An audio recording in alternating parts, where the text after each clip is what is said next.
We have two of the Smicha who will be addressing us tonight. We're keeping a good pace. We're going to call first upon Rabbi Yaron Reuven from Bezrat HaShem. The second Muslim who will be speaking is the Executive Director of HaMaspik of Kings County, Rabbi Wertheimer.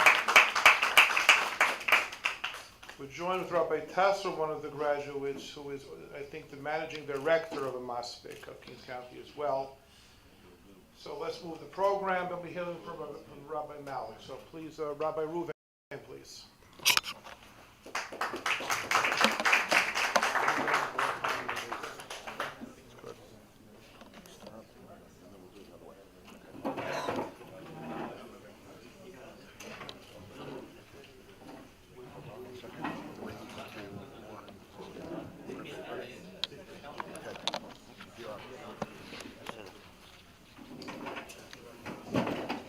Igud HaRabbonim, thank you very much for having me. HaShem, it's a great pleasure to meet everybody all over again and be part of an amazing organization where we read in Tefillah every day. Abaye says, Anshe Emunah Avad, where in a generation of the Bet HaMikdash there was a destruction because there was no Anshe Emunah. Chazal asks, what do you mean Anshe Emunah? What, people didn't believe in HaShem? How could it be? They saw a miracle every day. Imagine, you wake up, you see a miracle. You go to sleep, you see a miracle. In the afternoon, you see a miracle. There's miracles all day, all night. There's a ish, there's a fire coming from Shamayim in the shape of a lion to eat the korban. That's not enough to have Emunah? So what does it mean, Anshe Emunah Avadu? The Gemara in Masechet Shabbat, Daf 55, 56, talks about it a few times. It says that in the generation of the Bet HaMikdash, originally Hashem wanted to punish the wicked and reward the righteous. But for the first and last time in history, he had to change a decree. And he had to punish everyone, Hashem and Hashem. And the reason was because Anshe Emunah Avadu. The reason was because there's no Emet, there's no men of truth. Not Emunah in a sense of believing in Hashem, Emunah in a sense of standing for Hashem. Standing for Hashem at a time where it's not so popular, like the rabbi said before. It's not so popular. You're not going to win every popularity contest by telling the truth to people. The question we all have to ask ourselves, all of the musmachim, all of the people that are in the world of Torah is, Emet, whether you have a Smicha, you don't have a Smicha, what changes? It's a big deal. But what's the big deal? Rabbi Mendy said, if you put it on your wall, do me a favor, give it back. If you're going to put it on the wall, give it back. I had 9 security licenses. I was on Wall Street for 16 years. I was very accomplished at one point. In the business world, each license was a test no less than 300 questions. I had 9 of them. You can make, instead of the wallpaper, you can just make the licenses. At a time of need, not a single license was worth a quarter. Why? Hashem runs the world. Hashem runs the world, Rabotai Yekarim. It's one thing we have to remind ourselves every single day. The one thing that changes between someone that has a smicha and someone that does not have a smicha is responsibility. If you don't have a smicha, you just know a little bit of Torah, you're a regular yid, you learn a little bit here and there, you're trying to get the Gan Eden, hopefully. Bezrat Hashem, we succeed. But if you're musmach, that means that somebody gave you a responsibility for your brother much more than the typical Jew. Much more than anyone else out there has the responsibility for. Because now, you're the ischaemic. If you spread the truth, you'll breed Emmet. If you spread falsehood, you'll breed falsehood. In this week's parasha, there's a midrash, a very famous midrash, that I only learned this week, the chokhmah inside the midrash. It says the famous story that Noach Ish tzaddik tamim bedorotav. Noach, Ish tzaddik, kodesh kodeshim, saved the world, took care of the animals, took care of this, took care of... Okay, fine. He's feeding the animals for a year. So you would think at the very least, the animals would have a little bit of akarat tov. Animal will say, thank you, Noach, I'm alive because of you. But what do we hear? We hear the lion didn't get his dinner on time. And what did he do? Tach! Gave Noach a nice chapcha. Gave Noach a nice chapcha. Noach suffered the whole year. Why? Because the lion didn't get his food on time. The question is, Chachamim asks, why did the lion hit Noach? I mean, at the end of it all, technically, he's dependent on him. I mean, if it's not for Noach, the lion would die. If it's not for Noach, the lion would stay outside. How dare you hit Noach? Why didn't Hashem just kill the lion? So Rabbi Ephraim and I learned this sugya this week. There's a few reasons we came up with. The first one, the obvious, is that the lion's a kfui tova. Simple. The lion is an animal. An animal does not know how to say thank you. An animal can also be a kfui tova, can be ungrateful. Very simple. Second reason, also logical. The animal's not a typical animal. He's a lion. He's not just your average animal. He's a lion, meaning he's the king of the animals. There's not many like him. There's only one king of the animals. Originally it was supposed to be the serpent, the snake. But after he said Lashon Hara about Hashem, Hashem took his job, he gave it to the lion. So the second reason is that the lion, being a king, he deserves special treatment. He's not like your typical animal. He says, I deserve my food on time. Why? I'm not the snake. I'm not a bird. I'm not a deer. I'm the lion. Lion deserves special treatment. The third reason is that at the end of it all, the lion's a lion. He's not your friend. This is the mashal. The nimshal Rabotai Yekarim is that a Rav needs to know if he's going to do Zikui Arabim, if he's going to talk to the public, whether in a keilah or in speeches like we tried to do for the last 5 years, he has to tell people things that sometimes they like to hear and sometimes they may not like to hear. But he's not allowed to not say it because people don't like it. He's only allowed to say it because it's Emet. He has to be a lion. Now sometimes you're going to spend an enormous amount of time helping people as a Rav. An enormous amount of time. They're going to call you 2 o'clock in the morning, you're going to pick up. They're going to ask you for help, you're going to help.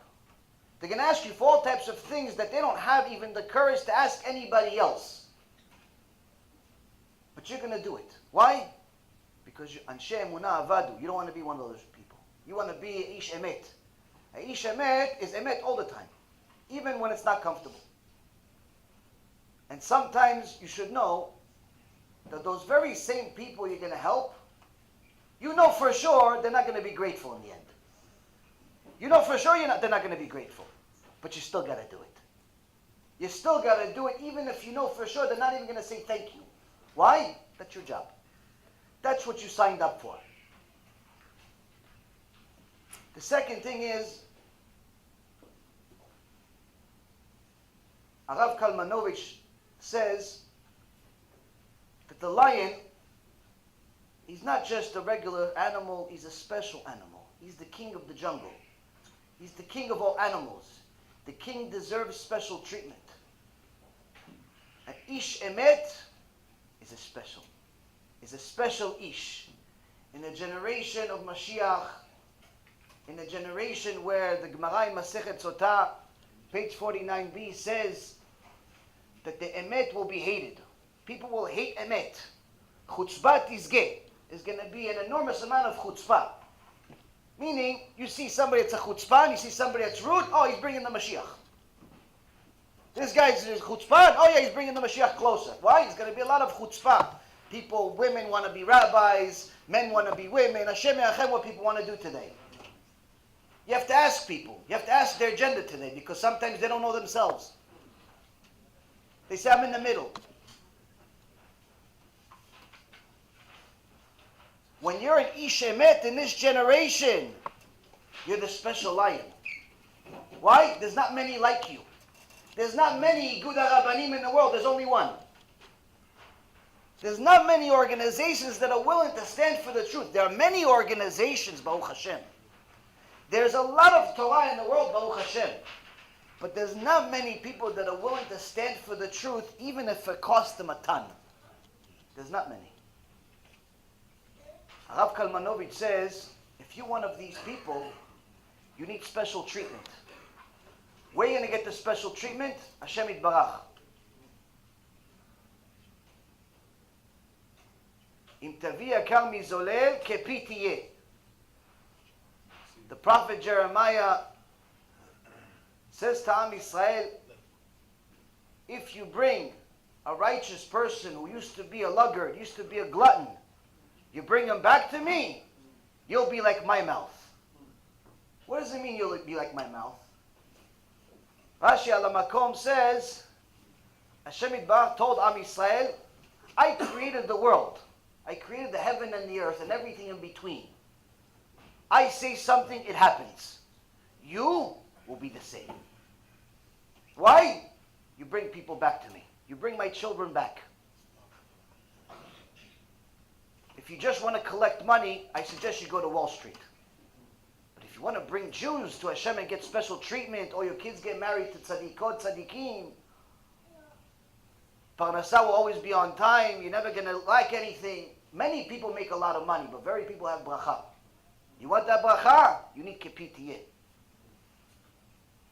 Last but not least, Rabotai, the last part of this sugya, we thought that the lion represents the king. HaShem Yitbarach is the king. A person can be a servant of a king for 70 years, perfect, never messing up, always serving dinner on time, always doing whatever he needs to do. But one time, just one time, instead of giving the king what he wanted, he had a bad day. His wife yelled at him, the kids failed at school, something happened on the way to work, he had a flat tire, he's really in a bad mood. So he decided, when the king told him, listen, can you bring my dinner, can you bring my lunch, can you bring my something? Instead of bringing him his something, he just decided to spill it in his face. King says, Gzar din mavet, HaShem Yinachem. He says to the king, but Your Highness, I've served you for 70 years perfect. For one thing, I did one thing wrong, one thing. That you're going to judge me on one thing, you'd forget the 70 years? The king's response is, yes, for one thing. Why? I'm the king. I'm the king. Am Yisrael, Baruch Hashem, has survived many wars, many pogroms, many inquisitions, many holocausts. Looking at the Midrashim, you see that the Holocaust was horrible, but what happened at Bet HaMikdash was even worse. All of it happened when we get away from Hashem, when we got away from the truth. We had millions and millions of Jews fight for what truth? What did millions of Jews sacrifice their life for? What we say every day, a couple of times a day, Shema Yisrael Adonai Eloheinu Adonai Echad. Now if you think about it, the Goyim, they don't really have much of a problem with the whole statement. Shema Yisrael, they don't care if you say it's your God, it's their God, they don't really care about that. Hashem Elokeinu, they have no care in the world. You say it's your God, their God, makes no difference to them. What do they really have a problem with? Rabbi Ephraim has a phenomenal chidush. He says they only have a problem with the Echad. That's it. And not only with the whole Echad, with the Dalit in the Echad. Why? Because they say, Shema Yisrael Hashem Elokeinu Hashem, no problem. They have a problem with the Echad. They want to do it Acher.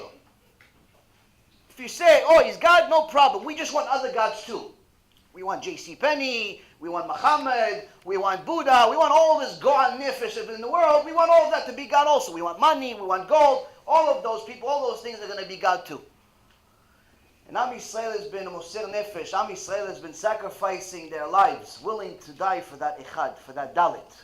But in reality, Rabotai, everyone knows that there's a very, very small difference between the letter Resh and the letter Dalit.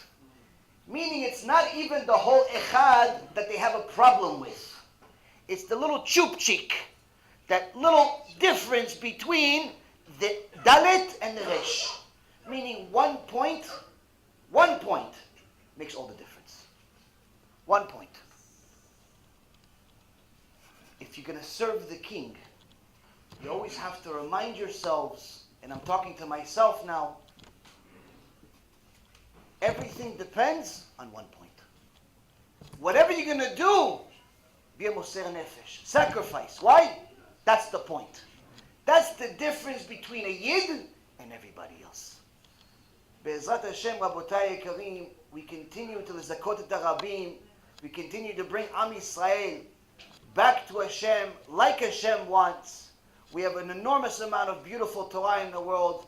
Our organization, Be'ezrat Hashem, that started only a couple of years ago, has been doing everything possible to publicize Torah. We have a couple of thousand shiurim already online with millions of views. Baruch Hashem, myself, Rabbi Ephraim, many of the Rabbanim. I have one of our recent newsletters that we published. We started publishing a few months ago for anyone that wants. I brought some here extras. Shows all the different Rabbanim that work with us. Any of the rabbis that want to be a guest writer in the one of the Alona Kodesh, we call it, one of the newsletters, please, we'd love to have you. Of course, we'd love to have the Rabbanim if they want to contribute, if they have the time. We also help publicize a few books, which I wanted to give the gifts to the Rabbanim, Rav Spivak. We have 3 different books that, Baruch Hashem, we've helped publish. Rabbi Ephraim here has a couple of books about halacha, different chidushim, but also one of the most recent ones is, of course, everyone knows, regardless of whether you're Sfaradi or Ashkenazi, everyone knows the Chidah. But very few people know the work of his rabbis. So Rabbi Yisrael Meir Mizrahi is one of his rabbis, but his work is less known because much of it is unfortunately been out of print for a couple of 100 years. So one of the Avrichim that we work with in Yerushalayim has, Baruch Hashem, succeeded in reprinting one of his works in a very easy to read, but it's obviously very high level Torah. So we have these books over here as a present for the rabbis. Anyone that wants, please let me know. It's all free. It's all for Am Yisrael. It's all for you guys to publicize to Am Yisrael. And the key is, Rabotai Yekarim, is that we have to be the Anshe Emet. We have to be the Anshe Emet because there's nobody else left. There's nobody else left. Be'ezrat Hashem, anyone that wants to be in touch with us, we'd love to come to your community, speak. We speak for free. The key is to get Am Yisrael to wake up.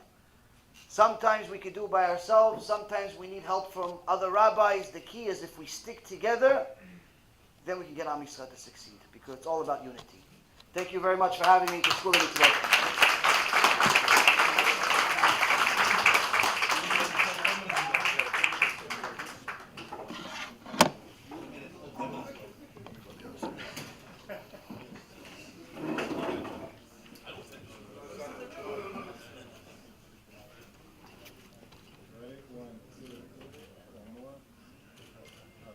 Thank you. Let's give me some. Of course, yes. Yes, please. Ashri. My back, my son, I have to. Oh, HaShem.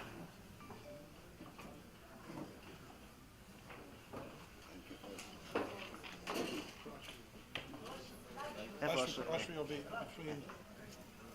בוא אליו, בוא. Second Rabbi Zet's coming. Yeah, of course, Rabbi Zev. Where is he? Here he comes. Shoulders are not that big.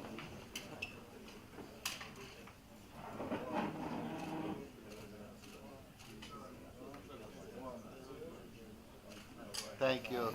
Thank you. It's good mitzvot. It's good mitzvot. Thank you very much. It's good mitzvot. Thank you. Thank you.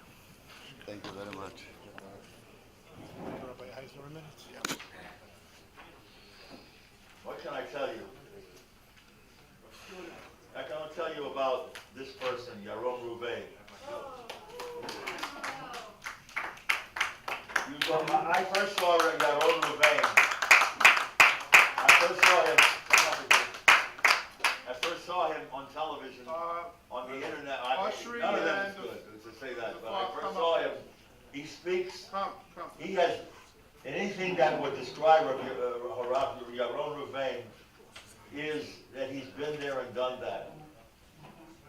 Nobody, no matter what, in business or anywhere, can say that you don't know, you don't understand.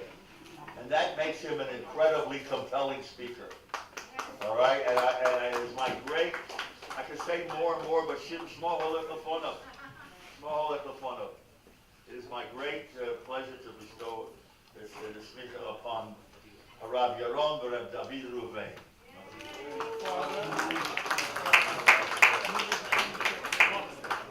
And we call the main of Siyam Asafta Bracha.